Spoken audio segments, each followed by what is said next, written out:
마가복음 14장 46절에서 50절까지의 말씀입니다. 마지막 50절 말씀이 아멘을 할 수가 없지요. 제자들이 다 예수를 버리고 도망하니라 하였습니다. 예수님이 손을 대어 잡히셨습니다. 그래서 그들이 예수께 손을 대어 잡건을 하였습니다. 그리고 곁에 서 있는 자 중에 한 사람이 칼을 빼어 대제사장의 종을 쳐 그 귀를 떨어뜨렸다라고 47절에 기록합니다. 제자 중 한 사람이라고 여기에는 표현되어 있는데 요한복음 18장 10절에는 제자를 베드로로 기록하고 있습니다. 그리고 대제사장의 종은 말고라는 사람으로 기록을 합니다. 그리고 이제 요한복음 18장 11절에는 아버지께서 주신 잔을 내가 마시지 않겠느냐라고 하십니다. 그러니까 하나님이 주신 것을 내가 지금 감당하고 있는 것이다. 하나님이 허락한 것을 하고 있다라는 것을 요한복음은 기록을 한 것이지요. 이것은 곧 이제 바로 전단락의 겟세마네에서 예수님의 기도의 내용이 바로 그것이었지요. 이 잔을 내게서 멀게 해 달라고. 그러나 나의 원대로 마시고 아버지의 원대로 하옵소서라고 하였습니다. 그리고 이제 예수님은 그들이 오자 차분하게 그들의 결박하는 것에 응하고 있는 것이지요. 그러면서 아버지께서 주신 잔을 내가 마시지 않겠느냐. 그 아버지의 원대로 하옵소서라고 하는 그 말씀을 따라서 아버지께서 주셨구나 하고 그 말씀에 차근히 순종하고 계시는 장면입니다. 그리고 이제 마태복음 26장 52절에 보면 내 칼을 두로 칼집에 꽂으라 라고 하시면서 칼을 가지는 자는 다 칼로 망한다 라는 말씀까지도 덧붙이십니다. 이것은 이제 비단 믿는 사람뿐만이 아니라 모든 사람들에게 적용되어지는 지혜의 말씀이지요.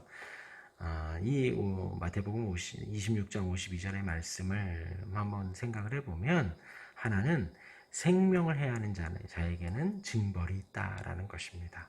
하나님이 주신 생명들일진데 그 모든 생명들의 어떤 심판은 하나님이 주신다라는 거예요. 우리가 인간이 임의적으로 생명을 해야 한다면 하나님은 그에 대한 징벌을 주실 것이다 라는 의미가 담겨져 있고, 또 두 번째는 폭력과 보복을 행해서는 선한 열매를 맺을 수 없다라는 것을 말씀을 하십니다.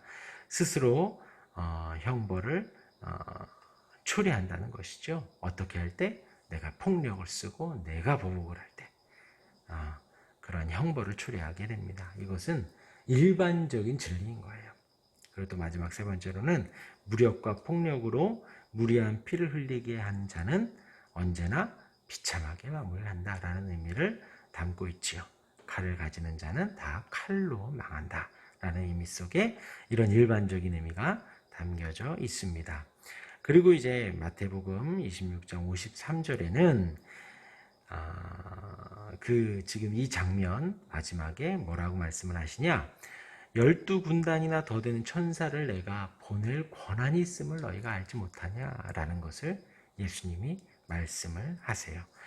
이제 어거스틴은 여기에서 그 1개 정규 군단이 보병 6,100명, 그래서 말이 726피를 1개 군단으로 그때 당시에는 봤습니다. 그러니까 12군단이라고 하면 어마어마한 그 천사의 양을 예수님이 부릴 수 있다고 지금은 말씀하셨던, 마태복음에는 그렇게 말씀을 하셨던 거예요.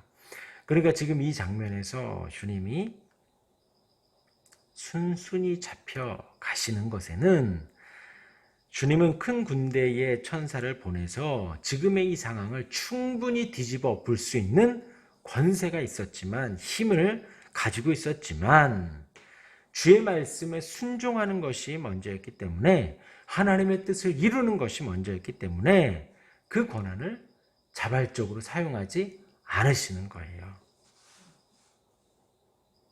이 세상에서 가장 큰 힘을 가지고 계셨는데 지금 그들이 몰려와서 잡아가는 것, 이 모든 것을 다 뒤집어 엎을 만큼 큰 권세와 힘을 가지고 있고 그 모든 일들을 엎을 만큼 12군단이나 더 되는 천사를 부릴 수 있는 능력을 갖고 계셨음에도 불구하고 주님은 그 반대로 이 힘을 사용하지 않고 가장 연약하고 가장 약한 모습으로 잡혀가고 계시는 거예요.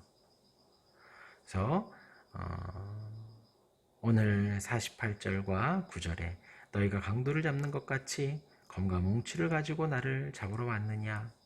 내가 날마다 너희와 함께 성전에 있으면서 가르쳤으되 너희가 나를 잡지 아니하였다 라는 말씀을 덧붙이시면서 가장 약하고 약한 모습으로 잡혀 가시는 거예요. 그러면서 이제 48절과 9절의 말씀을 하신 것은 왜 그러시냐? 지금 그들은 나름대로 힘이 있다라고 그러고 계획을 세웠다고 하고 지혜를 짰다고 하면서 유다를 앞세워서 입맞춤을 하고 예수님을 결박을 하고 구속시키려고 하는 것이지요. 주님이 그 잡혀가는 상황 속에서 지금 이 말씀을 덧붙이시는 건데 너희와 항상 성전에 있을 때에도 너희는 나를 잡지 않았다. 그러나 지금은 성경을 이루려고 잡혀가는 것이다. 구약의 예언이 지금 성취되기 위해서 잡혀가는 것이고 하나님의 뜻이 이루어지기 위해서 잡혀가는 것이지 너희들의 지혜로 너희들의 지금 지식으로 너희들이 괴계를 너무나도 치밀하게 잘 짜서 잡혀가는 것이 아니라는 거예요.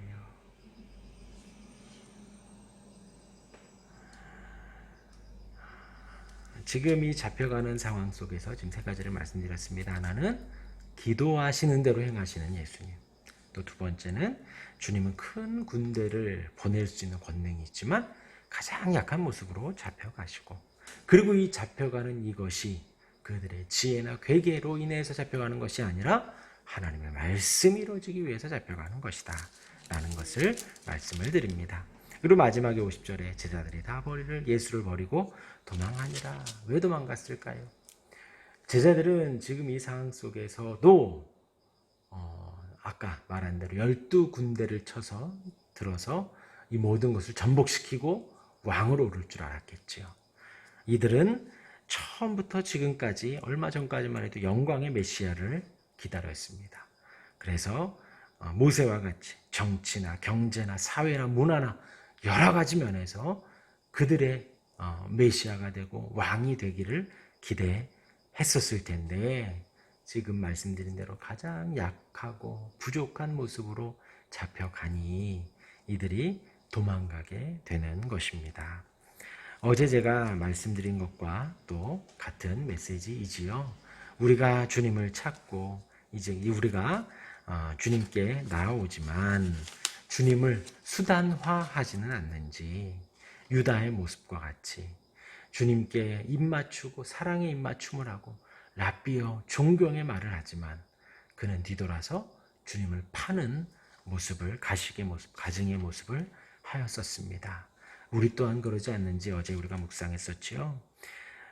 그와 마찬가지로 우리의 기도와 우리의 소원과 소망이 이루어지지 않았을 때 우리는 언제고 도망가려고 준비하고 있지는 않은지 우리가 지금 이 제자들과 같이 옆에 딱 붙어 있다가 너무나도 약한 모습으로 잡혀가니까 그 상황을 실망해서 도망가는 그 모든 제자들의 모습이 그와 같습니다.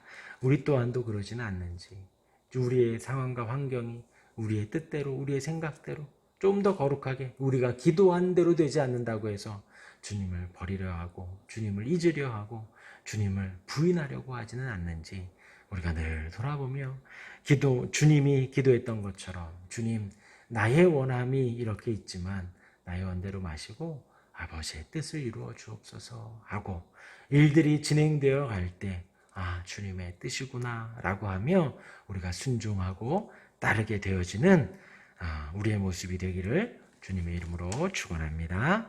아멘. 기도하겠습니다.